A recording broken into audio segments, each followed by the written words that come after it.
Welcome back to the Marching Health audio experience. I'm Dr. Elliott Cleveland, physical therapist and founder of Marching Health.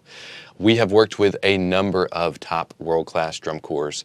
We have done the fitness programming, the health and wellness programming, and treatment, actual rehabilitation treatment to keep members on the field and rehearsing safely during their season.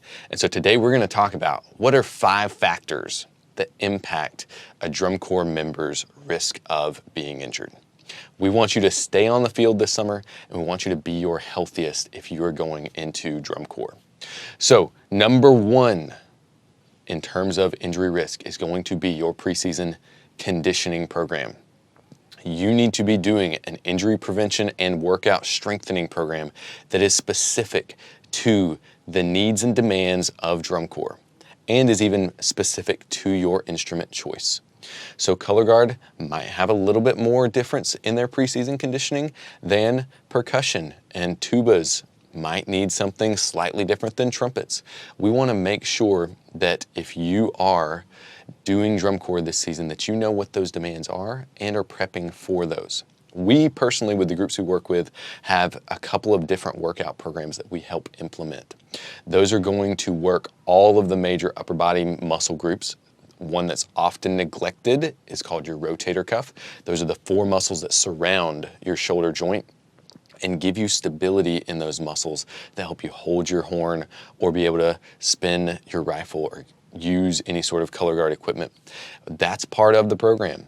We work heavily on the lower leg, working the shin, ankle stability muscles, and calves so that our members go in having endurance in those muscles.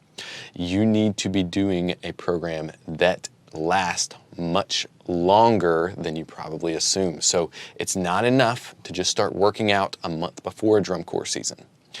It takes 1 to 2 months to get past what is called neural adaptation or neurological adaptation. What that means is it takes 1 to 2 months for you to get your body conditioned to the point where muscles are actually changing. The first 1 to 2 months of any exercise program is just your brain sending signals through your nerves to your muscles that recruits more muscles you already have. Again, neural adaptation means your brain is just sending electrical signals to your muscles to recruit muscles you already have. That is why people make New Year's resolutions in January to get started working out, and they've left the gym by March because all that was happening was neural adaptations and they didn't see many changes happening in the mirror. The same thing occurs when you're doing a preseason conditioning program. We need that program to last in more like the 2 to 3 to 4 month mark so that you're actually having muscle changes occur and those muscles and bones and ligaments and tissues are adapting to the stresses of drum corps and your instrument that you will be carrying for many, many hours throughout the summer. The number 2 factor that we want to talk about in drum corps that relates to injury risk is your show design. Now, you don't have, if you're a member, you don't have any control of what the show design is, but you do need to know that show design impacts injury risk. If you are doing extremely acrobatic movements in your show, because that is what the design and the theme of the show are centered around, but you didn't do anything like that in your preseason conditioning, it might be too late to just learn how to do that skill on the fly. You might not have the actual skill itself. So show design plays a large role in injuries that we see occur during the season. If you have never done a handstand before, and handstands are featured throughout your show, or maybe you're a horn player and you're being asked to do some really challenging dance moves, fundamental dance moves that require a lot of hip rotation to be in more turnout than you're used to, that's going to play a role in risk of injury. So in the preseason, when you are getting your body physically acclimated to the demands it's going to be put through, you need to have some of those factors worked out. If you know this is going to be a dance-heavy show, your drum corps needs to be doing preseason conditioning that incorporates dance fundamentals. Maybe that's part of your visual block, or maybe that's part of the videos you need to be sending in between drum corps camps. But we want to make sure that you're not glossing over any of those things. When I was a drum corps member myself, I was a snare drummer for Spirit of Atlanta back in 2011. And all I wanted to do was play the music that was in front of me. I didn't want anything to do with any sort of dance or choreography in the preseason. I'd roll my eyes and just kind of grunt my way through it as a typical drummer does. But those are the things that you actually need to be working on and practicing so that you come into spring training with technique down. I don't want you trying to learn technique. You need to have technique, and then you need to be building strength on top of that. The number 3 factor is going to be your rehearsal demands. Are you doing too much in a single rehearsal? And sometimes this isn't necessarily controlled by the members, it's the staff.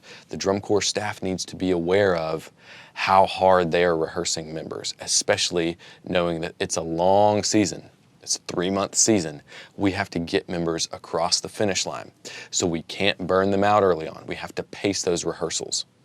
When I was a physical therapist working with the offense for Clemson football, their quarterbacks at that point in time had a set amount of deep balls that they could throw, throws that went way down the field because they didn't want to wear their shoulders out too much in practice. So you may need to put a limit on bigger show chunks. Staff, if you're listening to this, if you have a really physically challenging movement in the show, or 8 measures that the visual drill and choreography during those 8 measures is really taxing on the body, there might be a limit that you have to put each rehearsal to being able to rehearse that chunk.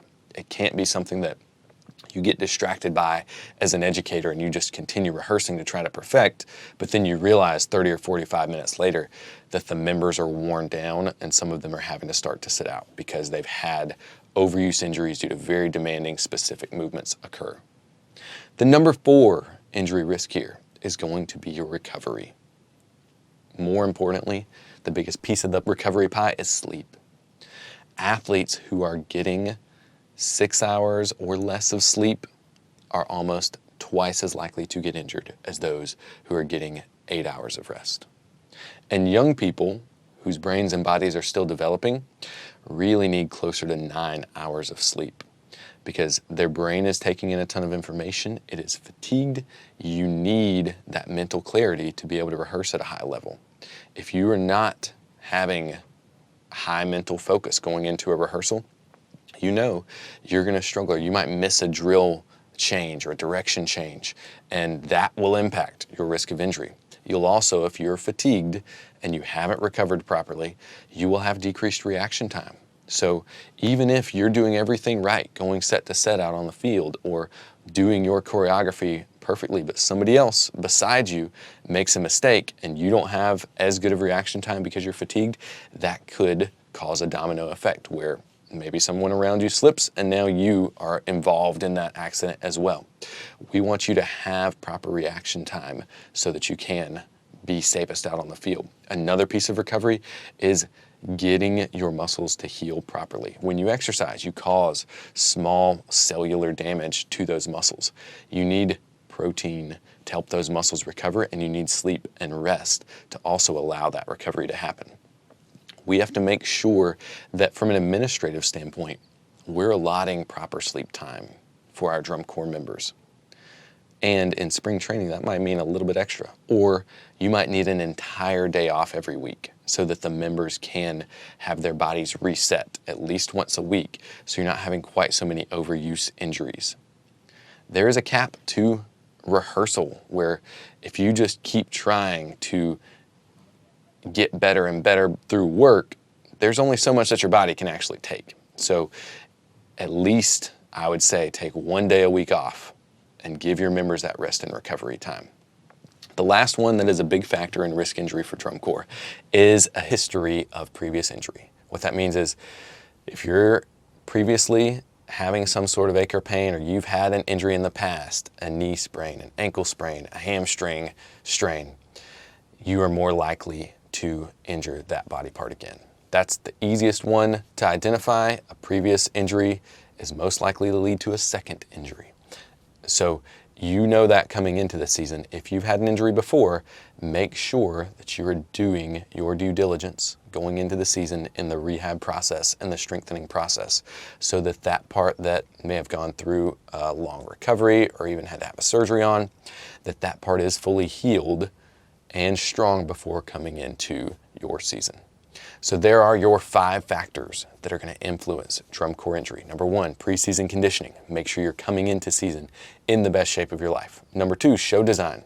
Designers, staff, make sure that what we want in the show is identified early on in the preseason if it's going to be really physical or really challenging or acrobatic. And you've communicated that with those who are in charge of the preseason conditioning program. Number 3, rehearsal demands.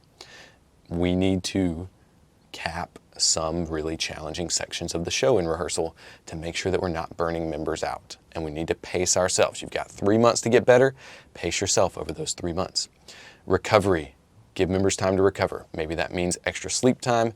Maybe that means having a nap block every week or even an entire day off so that their bodies are not having overuse injuries creep in and inflammation build up, but they have time to recover and fully get back and get better before starting their next rehearsal. And then the last one is, if you have a previous injury, that is a marker for future risk of injury. Make sure that you take care of any previous injuries rather than letting them linger. We want you to come in strong for your drum corps season. Have fun out there.